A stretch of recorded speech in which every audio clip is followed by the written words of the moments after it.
तो आइए, आज बहुत ज़्यादा टाइम तो नहीं बचा है, लेकिन आप लोगों की भलाई के लिए मुझे यह वीडियो बनाना ही पड़ रहा है। देखिए, रात्रि के 10 बज रहे हैं, 11 बजने वाले हैं, 10:54 हो रहा है। तो बस थोड़ा सा मैं ये बताना चाहता हूँ कि एक बार ये पेपर आप देख लेंगे, थोड़ा सा आपको तरीका पता चल जाए, इससे आपको फ़ायदा तो मिलेगा। ये क्वेश्चंस जो दिए गए हैं ये आप लोग देख के आइएगा। तो देखिए, जैसे दिया है आपका ये इंग्लिश मॉडल पेपर, मतलब क्वेश्चन मॉडल पेपर है, इंग्लिश क्लास 10th का 21 और 22 सेशन का है, जिसमें से मार्क्स वही आपके 70 नंबर्स के होंगे। 3 घंटा 15 मिनट आपको टाइम मिलेगा। फर्स्ट इंस्ट्रक्शन 2, 3 तीनों इंस्ट्रक्शन को आपको पढ़ के आना होगा।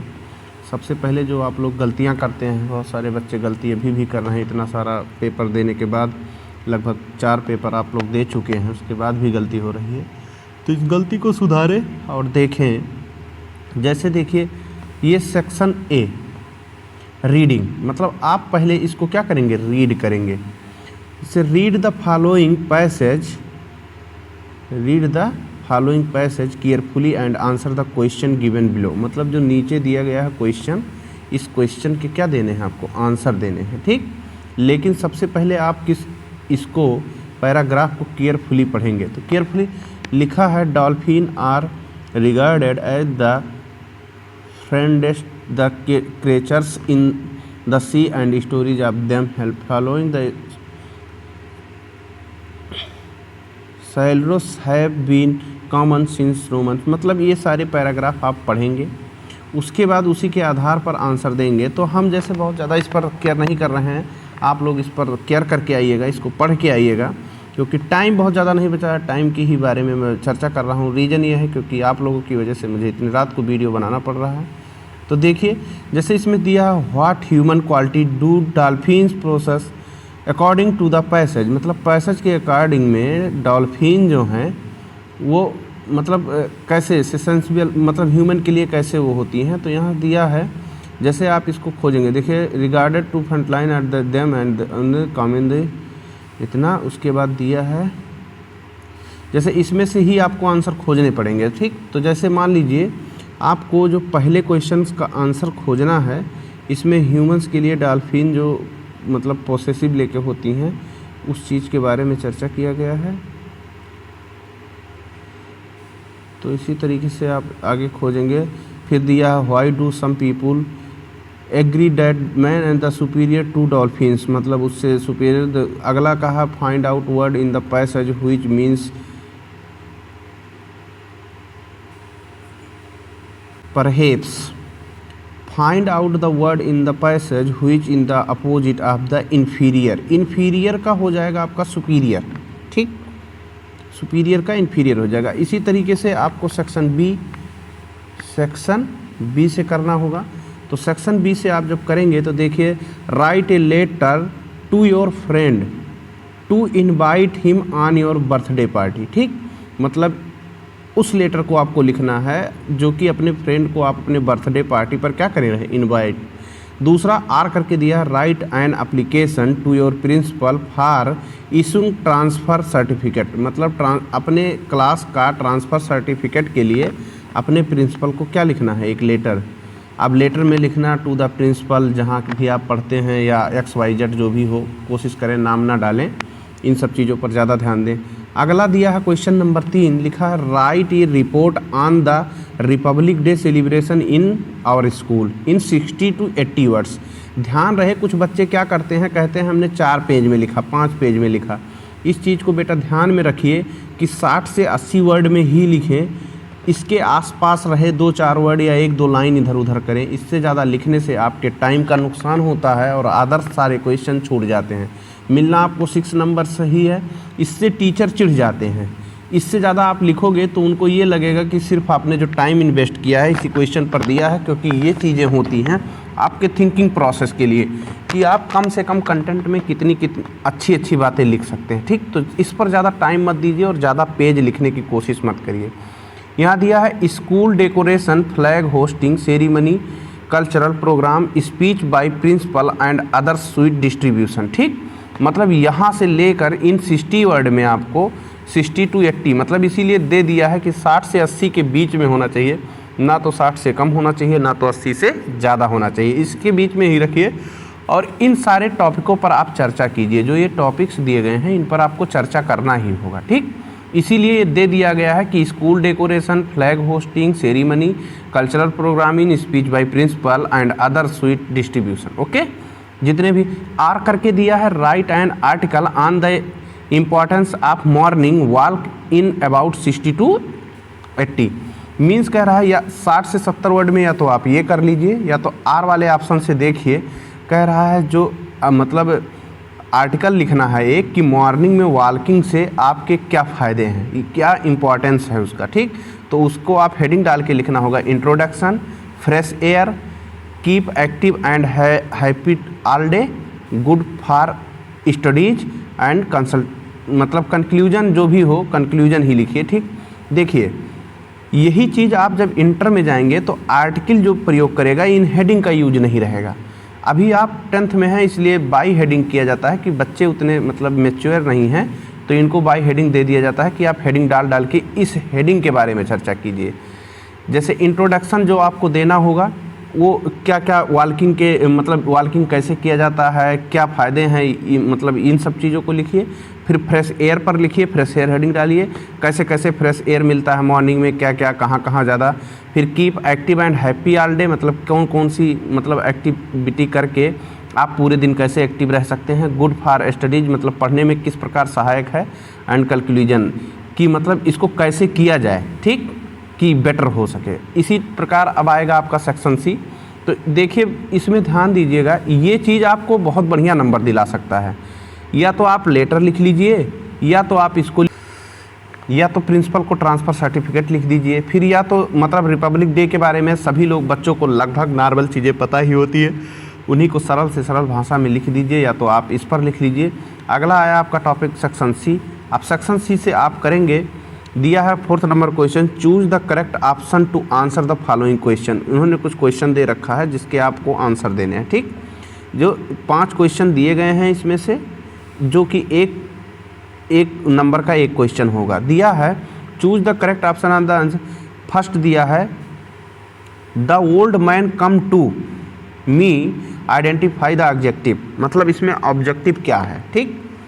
अब ध्यान दीजिए, the olds man come to me identify the objective. Objective क्या होता है? ऑब्जेक्टिव का मतलब ये होता है जो उसकी गुण या विशेषता को बताए, ठीक। तो इसमें ओल्ड मतलब उसके बूढ़े होने का जो क्या है वो उसकी विशेषता है कि वो कैसा हो चुका है, ओल्ड हो चुका है, ठीक। इसी प्रकार आपका अगला क्वेश्चन है he is a hard working man identify the verb. इसमें से आप वर्ब को छांटना है। वर्ब क्या हो सकता है? वर्ब वह होता है जो कार्य करने में सहायक होता है, ठीक। जो क्रिया मतलब कार्य को जो करवाता है वही वर्ब कहलाता है, ठीक। तो इसमें देखिए वर्किंग जो होता है क्या होता है? कार्य करना होता है। इज सहायक क्रिया है। हार्ड क्या है? मतलब मेहनत करने का, ये आपका एडजेक्टिव होगा। हार्ड होना जो मतलब कठिन होना, ये सब क्या है? एडजेक्टिव का। मैन मीन्स आदमी, आप जान ही रहे हैं कि ये क्या हो जाएगा, ये हो जाएगा आपका सब्जेक्ट हो जाएगा। तो ये वर्किंग जो होगा इसका आपका ये क्या हो जाएगा? ऑप्शन सही हो जाएगा क्योंकि वो क्रिया की बात की गई है।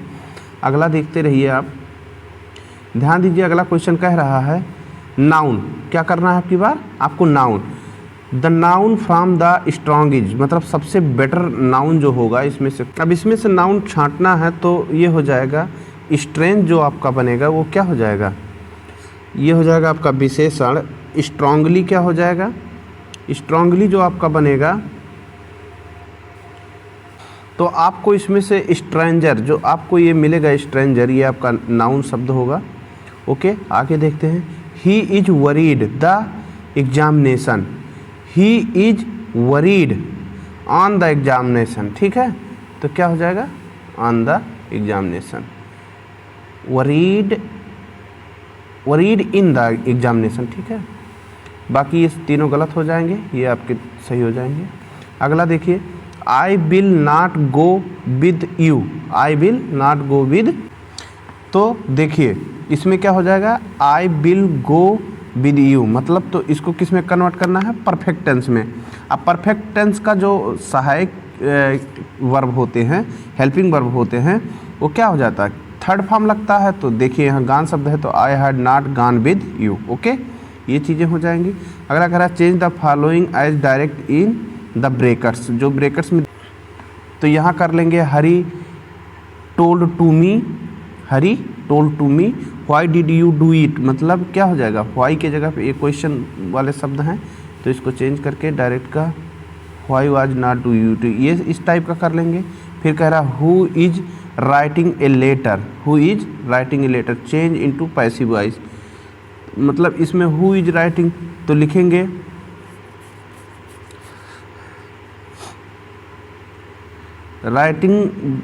Writing letter by whose person. Okay, ऐसे लिख सकते हैं आप, और तरीके हो सकते हैं, इसको आप बनाते रहिएगा। Frame A correct sentence by order in the words, मतलब री ऑर्डर में है, इसको ऑर्डर में करिए तो ये हो जाएगा। एक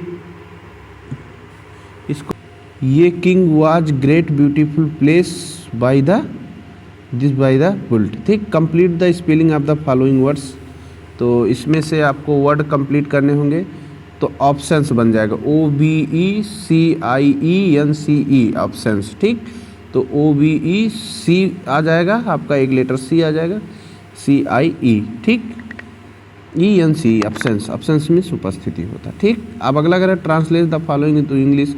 प्रकृति एक जीवित शक्ति है। ठीक, तो इसका ट्रांसलेशन आप करें nature is a living power. Okay, यह अपने शांत और सुंदर रूप में चारों ओर विद्यमान है। He this is a beautiful surrounding him. जब हम प्रकृति के नियम तोड़ते हैं बी रूल डिस्ट्रॉय नेचर्स यह उग्र हो जाता है। इस तरीके से आप इसका ट्रांसलेशन भी कर लेंगे। जो बचे हुए शब्द हैं इनका ट्रांसलेशन आप कर लीजिएगा। नेक्स्ट आपका आ जाएगा सेक्शन डी लिटरेचर से। लिटरेचर्स आप लोग खुद ही पढ़ेंगे क्योंकि आप लोगों के बुक तमाम सारे हैं, उसमें से आपको पढ़ाया गया होगा कौन सा लिटरेचर कब करना है। फिर कह रहा है ये हो जाएगा silver coins the boys experiencing. ठीक है, rain run out and the collect the, मतलब जो भी दिया है what did begin to fall along with the rain, why did the boys go out, मतलब ये दिया है आपके उससे आंसर राइटिंग के लिए दिया है। ये मैचिंग वर्ड दिया है। क्या कह रहा है match the words of list whose the meanings list of B. ठीक है, कह रहा बेंडर प्रिजर्व मंक। ठीक है, मंक मीन्स क्या होता है, मंक मीन्स होता है हमको लगता है भिखारी। ठीक, तो इसका हो जाएगा हॉकर। ठीक है, क्या हो जाएगा बेंडर हॉकर हो जाएगा। ठीक है, इसका हॉकर हो जाएगा। ओके, मंक का हो जाएगा आपका हॉकर। ठीक, और प्रिजर्व का हो जाएगा केप्ट सेफ। ओके, और वेंडर का हो जाएगा स्वैग। ठीक, इतनी सारी चीज़ें हो जाएंगी। Read the following extract and answer the question given below, मतलब कह रहा है they say a crow, they way a crow